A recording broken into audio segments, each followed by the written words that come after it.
ಹೇಳಮ್ಮ ನಿಮ್ದ್ರಿ ನೀವೇನಕ್ಕೆ ತಗೊಳ್ತಾ ಇದ್ರಿ? ನಿಮ್ಮ ಹೆಸರು ಹೇಳ್ರಿ. ನಮ್ಮ ಹೆಸರು ಜಯಂತಿ. ಎಷ್ಟು ಏಜ್ ನಿಮ್ದು? 50. ನಿಮ್ದೇನು ಏನಕ್ಕೆ ತಗೊಳ್ತಾ ಇದ್ರಿ? ನಮ್ಮ ಏನಿಲ್ಲ ಸರ್, ಗರ್ಭಕೋಶದ್ದು ಯುಟ್ರೈನ್ ಫೈಬ್ರಾಯ್ಡ್ ಗಡ್ಡೆ ಇತ್ತು ಗಡ್ಡೆ. ಆಮೇಲೆ ನೀವು ಮಿರಾಕಲ್ ಡ್ರಿಂಕ್ಸ್ ಕೊಟ್ಮೇಲೆ ತಗೊಂಡೋದ್ಮೇಲೆ ಈಗ 5 ತಿಂಗಳಿಂದ ಇನ್ನೂ ಡೇಟ್ ಆಗಿಲ್ಲ. ಅದಕ್ಕೆ ಇವಾಗ ಸ್ಕ್ಯಾನಿಂಗ್ ಮಾಡಿಸಿ ತಗೊಂಡ್ಬಂದಿದ್ವಿ ತೋರ್ಸೋಣ ನಿಮ್ಗೆ. ಅದೆಲ್ಲ ಕಡಿಮೆ ಆಗಿದೆ ಸರ್. ಮೊದಲು ಏನಿತ್ತು ಅದು ಈಗ ಅದು ಸೈಜು ಕಡಿಮೆ ಆಗಿದೆ. ಆಮೇಲೆ ಡೇಟ್ ನಿಂತೋಗಿದೆ. ಮೊದಲು 15 ದಿವಸಕ್ಕೆ 20 ದಿವಸಕ್ಕೆ ತುಂಬಾ ಬ್ಲೀಡಿಂಗ್ ಹೋಗ್ತಾ ಇತ್ತು. ಒಂದ್ಸಲ ಬಂದು ನಿಮ್ಗೆ ಅದಕ್ಕೆ ತೋರಿಸಿದ್ದು ನಾನು ಮರ್ತೋಗ್ಬಿಟ್ಟಿದ್ದೆ, ಯಾಕಂದ್ರೆ ಎಷ್ಟೋ ಜನ ಬರ್ತಾರಲ್ಲ. ಈಗ ಸ್ಕ್ಯಾನಿಂಗ್ ಮಾಡಿಸ್ಕೊಂಡು ಈಗಲೇ ತಗೊಂಡು ಅದೇನಾಗೋಗ್ಬಿಟ್ಟು ವೀಕ್ ಆಗೋಗ್ಬಿಟ್ರು. ಹಿಮೋಗ್ಲೋಬಿನ್ ಕಡಿಮೆ ಆಗೋದು. ಆಮೇಲೆ ನಾವು ಅದನ್ನೇ ಜಾಸ್ತಿ ಮಾಡಕ್ ಹೋಗೋದು. ನಾರ್ಮಲ್ ಬಂದ್ಮೇಲೆ 1-2 ದಿನ ಸರೋಗೋದು.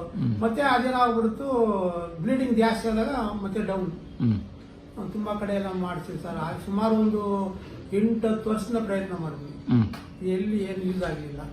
ಅವ್ರಿಗೆ ಹೋಮಿಯೋಪತಿ ಅಲೋಪತಿ ಎಲ್ಲ ಮಾಡಿದ್ವಿ.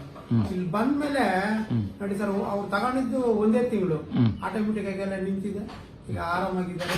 ಅದು ಎಲ್ಲ ಸ್ವಲ್ಪ ಸೈಜ್ ಇದೆಯಲ್ಲ ಅದೆಲ್ಲ ಸ್ವಲ್ಪ ಕಡಿಮೆ ಆಗಿದೆ.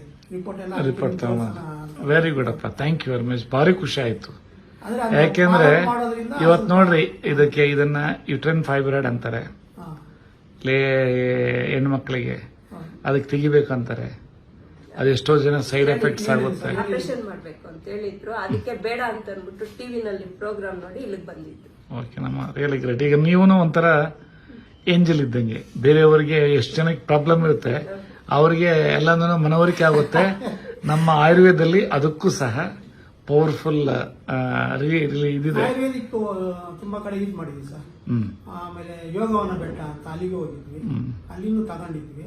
ಅಲ್ಲಿ ಏನೋ ರಿಸಲ್ಟ್ ಕಾಣಿಸ್ಲಿಲ್ಲ ನಮ್ಗೆ. ಅದಕ್ಕೆ ಇಲ್ಲಿ ನೋಡೋಣ ಅಂದ್ಬಿಟ್ಟು ಬಂದು. Very good. ನೀವೆಲ್ಲ ಪ್ರಕೃತಿ ಹತ್ರ ನಡಬೇಕಂತ. ವೆರಿ ಗುಡ್ ಅಮ್ಮ, ವಂಡರ್ಫುಲ್. ತುಂಬಾ ಥ್ಯಾಂಕ್ಸ್.